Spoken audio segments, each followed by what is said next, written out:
Assalamualaikum warahmatullahi wabarakatuh. Perkenalkan, nama saya Hendra Musyafa, NPM 2323049, Prodi PJKR kelas 1G. Di sini saya akan mewawancarai guru olahraga SMP saya dulu, ada Pak Latif Susilo Nugroho, sebagai tugas mata kuliah Asas-asas dan paradigma pendidikan jasmani. Ada 3 hal yang saya akan tanyakan. Yang pertama, definisi pendidikan jasmani, olahraga, dan kesehatan apa sih, Pak?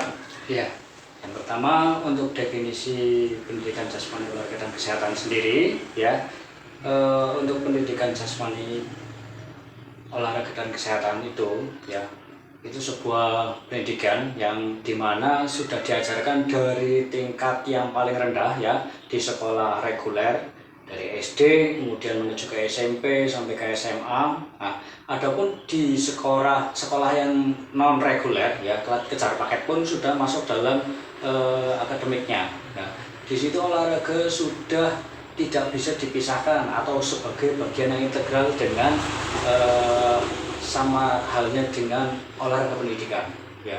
Adapun pendidikan olahraga itu sudah menjadi kajian akademik dari tahun 1941 itu di Indonesia seperti itu.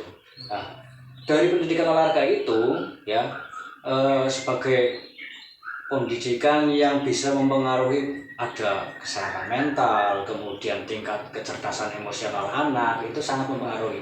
Karena olahraga sendiri tidak hanya berfokus pada sebuah teori, melainkan bisa pada sebuah praktek, ya.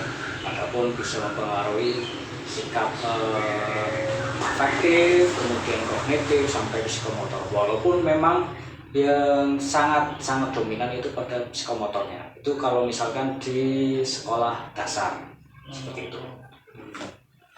Terus yang kedua, Ya, tujuan pendidikan jasmani itu apa sih, Pak? tujuan pendidikan jasmani sendiri, ya, dalam sekolah sudah jelas bisa meningkatkan kesehatan siswa, kemudian meningkatkan kecerdasan mental, kemudian sosial, ya.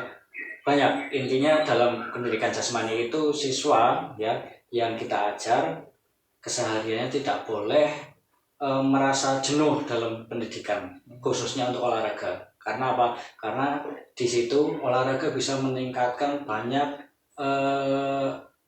faktor-faktor yang bisa mempengaruhi anak itu bisa menjadi lebih baik setiap harinya, khususnya untuk pada saat di sekolahan, karena bisa menjadikan sikap disiplin, kemudian sikap bertanggung jawab, sikap harus bisa menghargai lawan dan kawan, ya, sportivitas. Itu menurut saya seperti itu. Terus yang ketiga, peran pendidikan jasmani dalam pengembangan kesehatan mental itu gimana, Pak? Ya, untuk peran pendidikan jasmani sendiri untuk kesehatan mental, ya, yang pertama seperti tadi yang sudah saya jabarkan di awal, pendidikan jasmani sangat berkaitan dengan mental siswa, ya, bisa menambah kecerdasan emosional, sosial, kemudian bisa bertambahnya seseorang itu dalam meningkatkan suatu kecerdasan yang tidak hanya berpikir secara logis, ya. Itu untuk pertanyaan yang nomor 3 seperti itu. Terus kan Pak Guru tadi yang pertama ngomongin psikomotor, ya, Pak? Iya, psikomotor. Itu apa sih, Pak, sebenarnya psikomotor itu? Psikomotor itu dalam dunia olahraga itu lebih pada gerak manusia, ya. Itu sangat berpengaruh, ya.